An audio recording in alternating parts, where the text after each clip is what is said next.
name of the Father, and of the Son, and of the Holy Spirit. Amen. Amen. The grace of our Lord Jesus Christ, and the love of God, and the communion of the Holy Spirit be with you all. And with your spirit. Brothers and sisters, today we celebrate the memorial of Our Lady of Sorrows. Brothers and sisters, let us acknowledge our sins as we prepare ourselves to celebrate the sacred mysteries. I confess To Almighty God, and to you, my brothers and sisters, that I have greatly sinned in my thoughts and in my words, in what I have done and in what I have failed to do. Through my fault, through my most grievous fault. Therefore I ask Blessed Mary, ever Virgin, all the angels and saints, and you, my brothers and sisters, to pray for me to the Lord our God. May Almighty God have mercy on us, forgive us our sins, and bring us to everlasting life. Amen. Lord, have mercy. Lord, have mercy. Christ, have mercy. Christ, have mercy. Lord, have mercy. Lord, have mercy. Let us pray. O God, who willed that when your Son was lifted high on the cross, his mother should stand close by and share his suffering, grant that your church, participating with the Virgin Mary in the passion of Christ, may merit a share in his resurrection, who lives and reigns with you in the unity of the Holy Spirit, God, forever and ever. Amen. Please be seated. A reading from the first letter of St. Paul to the Corinthians. I am reminding you, brothers and sisters, of the gospel I preached to you, which you indeed received, and in which you also stand. Through it, you are also being saved, if you hold fast to the word I preached to you, unless you believed in vain. For I handed on to you as of first importance what I also received, that Christ died for our sins in accordance with the Scriptures, that he was buried, that he was raised on the third day in accordance with the Scriptures, that he appeared to Cephas, then to the 12. After that, he appeared to more than 500 brothers at once, most of whom are still living, though some have fallen asleep. After that, he appeared to James, then to all the apostles. Last of all, as to one born abnormally, he appeared to me. For I am the least of the apostles, not fit to be called an apostle, because I persecuted the church of God. But by the grace of God I am what I am, and his grace to me has not been ineffective. Indeed, I have toiled harder than all of them. Not I, however, but the grace of God that is with me. Therefore, whether it be I or they, so we preach, and so you believed. The word of the Lord. Thanks be to God. Give thanks to the Lord, for he is good. Give thanks to the Lord, for he is good. Give thanks to the Lord, for he is good, for his mercy endures forever. Let the house of Israel say, his mercy endures forever. Give thanks to the Lord, for he is good. The right hand of the Lord is exalted. The right hand of the Lord has struck with power. I shall not die but live, and declare the works of the Lord. Give thanks to the Lord, for he is good. You are my God, and I give thanks to you. O my God, I extol you. Give thanks to the Lord, for he is good. Please stand.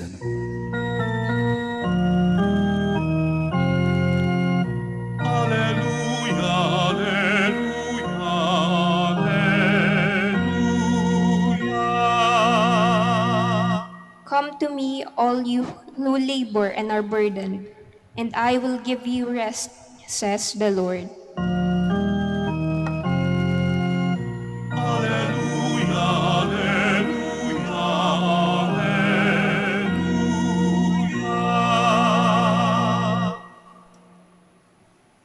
The Lord be with you. And with your spirit. A reading from the Holy Gospel according to John. Glory to you, O Lord.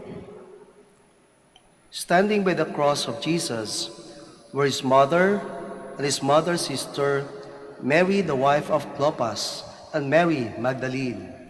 When Jesus saw his mother and the disciple there with whom he loved, he said to his mother, "Woman, behold your son." Then he said to the disciple, "Behold your mother." And from that hour, the disciple took her into his home. Brothers and sisters, the Gospel of the Lord. Praise to you, Lord Jesus Christ. Please be seated. Mga kapatid, alam nyo, para sa akin, sa lahat ng mga titulo na naibigay natin kay Maria, itong ating pagdiriwang ngayon, ang tawag natin sa memorial of fiesta ay Our Lady of Sorrows. Para sa akin, ito yung malapit sa ating karanasan. Of all the titles of Mary, I could say that this title is the most relatable for us and to us. Bakit? Sapagkat halimbawa, bibigyan ko kayo ng ilang titles ni Mary. Sa Litany of the Virgin Mary, sa Rosario, ito yung mga binabanggit natin. Holy Mary, Mother of God. That's a title. Pinakauna ito. Mother of God. Alam nyo ba, sa taong 431, nagkaroon ng Ecumenical Council ang simbahan sapagkat pinaliwanag ng simbahan kung paano ang human and divine nature of Jesus are one, magkaisa, sa isang persona ng Diyos. At sa council na ito, pinaliwanag at dinipensahan ng simbahan ang pagtawag kay Maria na Mother of God sa salitang Theotokos. At alam nyo rin ba na dahil dyan, before and even after the council, nagkaroon ng mga patayan. Sapagkat may ibang mga Katoliko-Kristyano na ayaw tanggapin ang pagiging ina ni Maria. How can a woman be a mother of God? Kaya ang paliwanag sa mga titles ni Mary ay kailangan ng simbahang ibigay at kailangan tanggapin natin sa pananampalataya. Isa pa example dito, yung tinatawag nating singular vessel of devotion. Hindi ko alam, maaaring di pa paliwanag sa atin ano ibig sabihin nito. Mystical Rose, Tower of David, Tower of Ivory, House of Gold. Ito yung mga titles ni Mary na maaaring kailangan pa nating pag-isipan. More explanations from the church and more acceptance in our faith.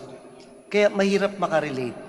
But in the title of Mary today, Our Lady of Sorrows, we can easily relate. Sino sa atin ang hindi naging malungkot? In the case of Mary, her mother died in her eyes, before her eyes. She was standing on the cross of Jesus while Jesus was suffering in pain and even died. Sinong ina ang hindi masasaktan?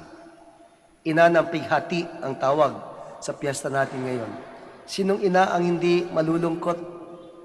Sino sa atin ang hindi nakaranas ng kalungkutan? Mawalan ng mahal sa buhay, yun nga, iniwalan ng boyfriend, halos mamatay na. The sorrow that Mary experienced is common to everyone. And so it's very easy to relate with her. But my dear brothers and sisters, more than that, Mary also could relate with us because she herself experienced sorrows.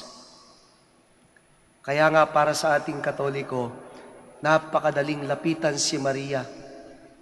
Sino sa atin halimbawa dito ang nagdadasal na ang kanyang panalangin puro na lang maging masaya. Lord, through the intercession of Mary, sana maging masaya ako. Sana maging maligaya ko every day. Most of our prayers, most of our petitions are asking the intercession of Mary and the saints and Jesus, Lord, may sakit ang tatay ko, pagalingin niyo po.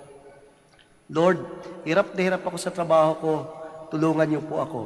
We experience sorrows many times, a lot of times. Maybe we could say all the time. And Mary understood that. And Mary could relate with us. And so my dear brothers and sisters, as we pray to Mary or through the intercession of Mary, for the many requests, wishes that we have, we also thank the Lord that we have a mother.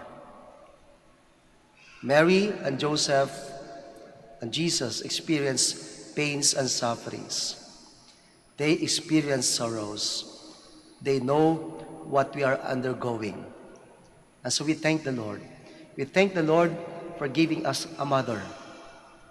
Nanay na nakakaintindi. Nanay na nasaktan. Nanay na nagpighati. Nanay na namatayan. Nanay na nawalan. Go to her today. Show all your sorrows.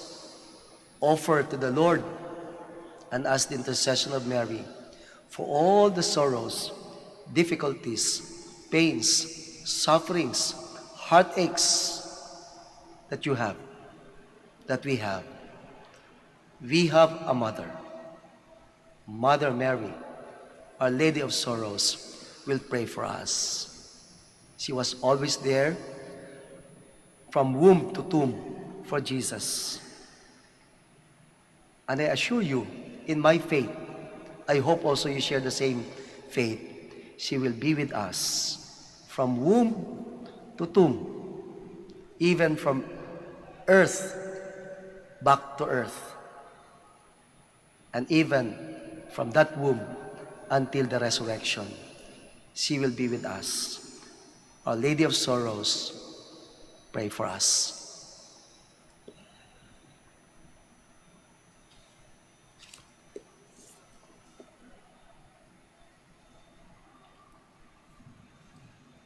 Please stand.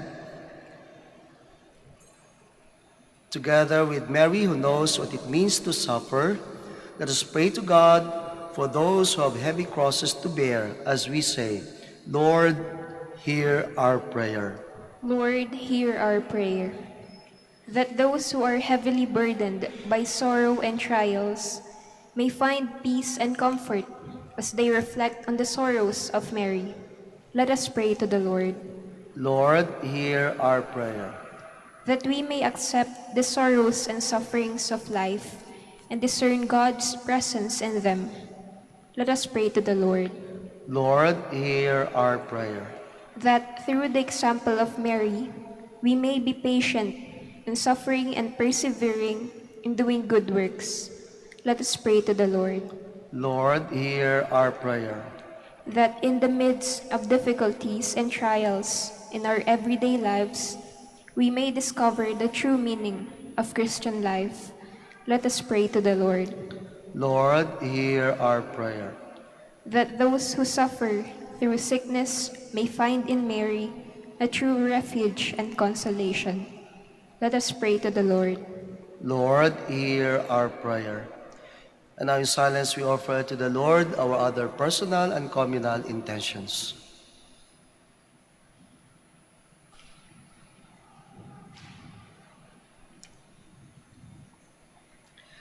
God of all grace, your plan for the world surpasses all our expectations. Keep us trusting in the power of your saving love. We ask this through Christ, our Lord. Amen. Please be seated.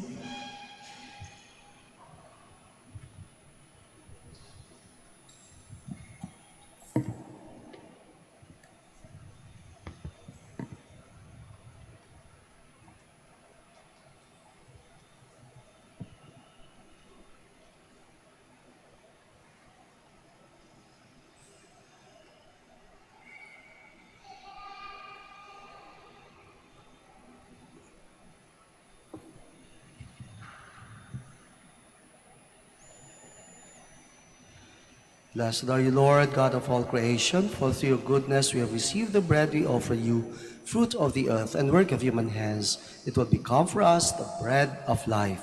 Blessed be God forever.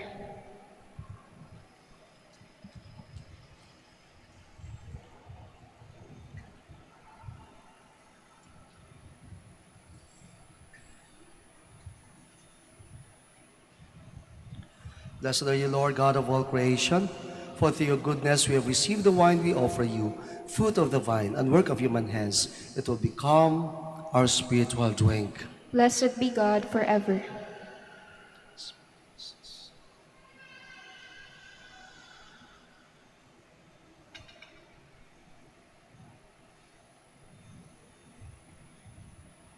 Please stand.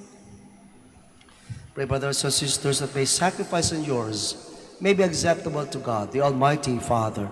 May the Lord accept the sacrifice at your hands for the praise and glory of his name, for our good and the good of all his holy church.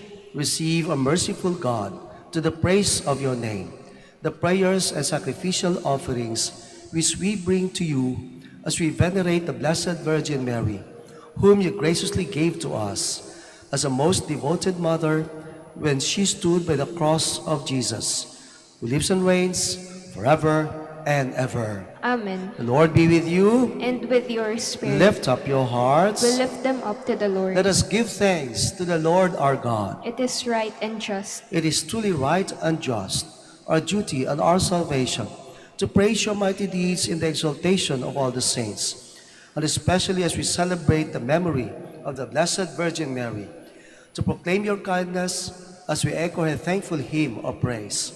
For truly, even to earth's ends, you have done great things, and extended your abundant mercy from age to age.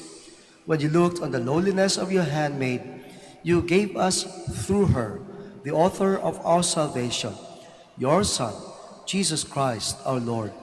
Through him the host of angels adores your majesty and rejoices in your presence forever. May our voices, we pray, join with theirs in one chorus of exultant praise as we acclaim.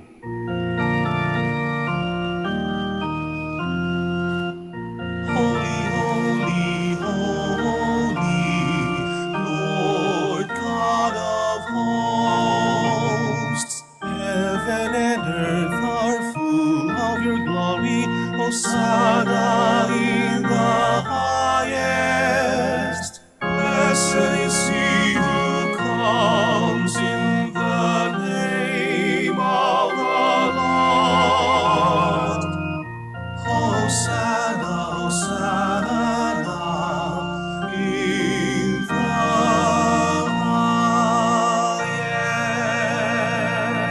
highest. Please kneel. You are indeed holy, O Lord, the fount of all holiness. Make holy, therefore, these gifts, we pray, by sending down your Spirit upon them like the dewfall, so that they may become for us the body and blood of our Lord Jesus Christ. At the time he was betrayed and entered willingly into his passion, he took bread, and giving thanks, broke it, and gave it to his disciples, saying, "Take this, all of you, and eat of it, for this is my body, which will be given up for you."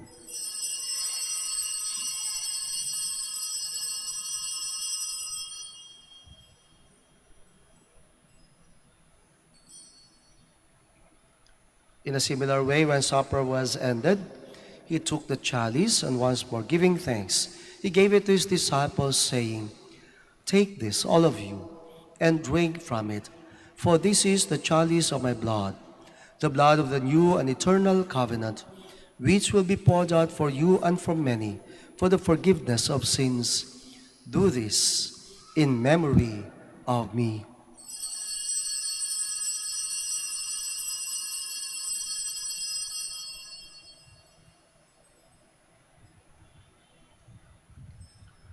The mystery of faith. We proclaim your death, O Lord, and profess your resurrection until you come again. Therefore, as we celebrate the memorial of his death and resurrection, we offer you, Lord, the bread of life and the chalice of salvation, giving thanks that you have held us worthy to be in your presence and minister to you.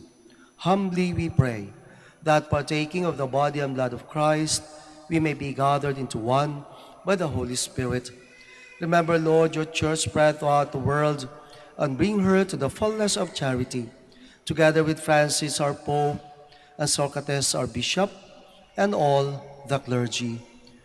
Remember also our brothers and sisters who have fallen asleep in the hope of the resurrection, and all who have died in your mercy. Welcome them into the light of your face. Have mercy on us all, we pray, that with the Blessed Virgin Mary, Mother of God, with Saint Joseph, her spouse, with the blessed apostles, with Saint Dominic, and all the saints who have pleased you throughout the ages, we may merit to be co-heirs to eternal life, and may praise and glorify you through your Son, Jesus Christ. Through him, and with him, and in him, O God, Almighty Father, in the unity of the Holy Spirit, all glory and honor is yours, forever and ever. Amen. Please be seated. Please all stand. At the Savior's command and formed by divine teaching, we dare to say,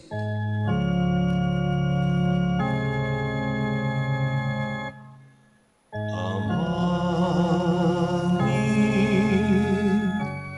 Wala kataon, nagalamso, ngaran mo, unsabit si kami, lanairan mo, uloy linawang dyan galing. Unohet tawen sa ikanan minilagaw, idermot si kami nagwaya, nagpandien mo'y kasalanan mi, ulong na panaman dimi, kasalanay nan kasalanan, at si kami nanang mo kami, iteretuso,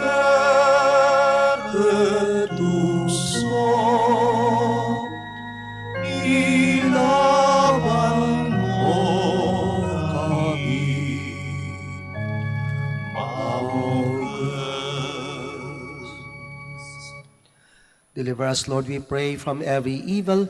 Graciously grant peace in our days, that by the help of your mercy, we may be always free from sin and safe from all distress, as we await the blessed hope and the coming of our Savior, Jesus Christ.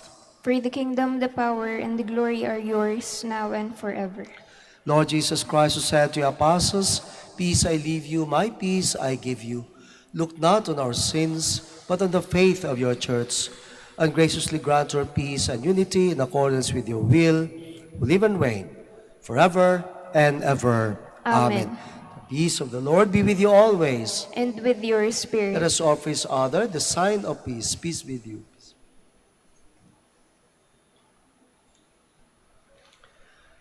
Lamb of Lamb of God, God, you take away the sins of the world, have mercy on us. Lamb of God, you take away the sins of the world, have mercy on us. Lamb of God, you take away the sins of the world, grant us peace. Please kneel.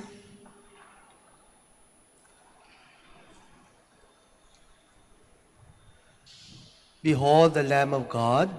Behold him who takes away the sins of the world. Blessed are those called to the supper of the Lamb. Lord, I am not worthy that you should enter under my roof, but only say the word, and my soul shall be healed.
Please all stand.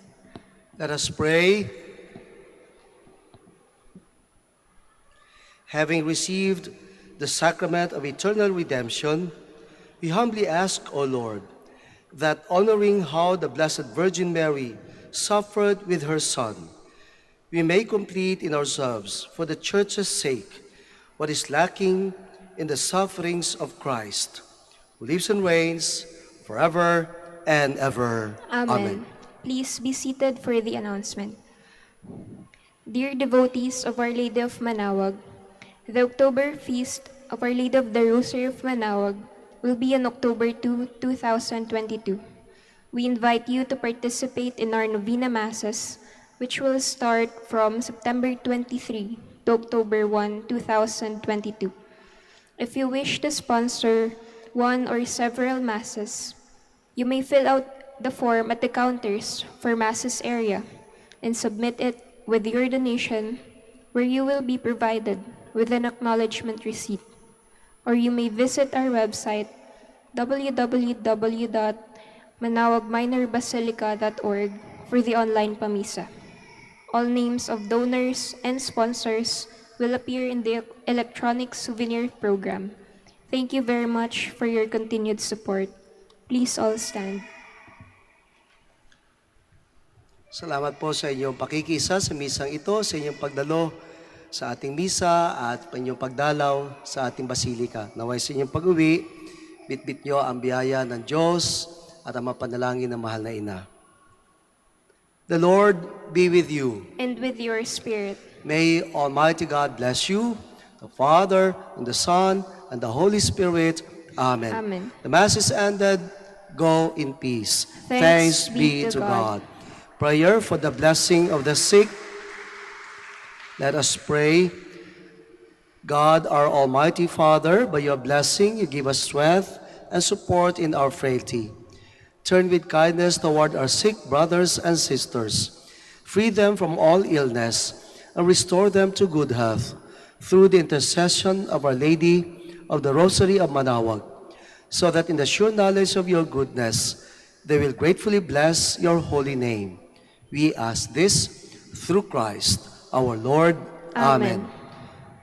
In memory of the mysteries of the life, death, and resurrection of our Lord Jesus Christ, and to the honor and glory of the Blessed Virgin Mary, Mother of Christ, Mother of the Church, Our Lady of the Rosary of Manaoag, may these rosaries, images, candles, oil, and other religious articles be blessed and be made holy in the name of the Father, and of the Son, and of the Holy Spirit. Amen. Amen.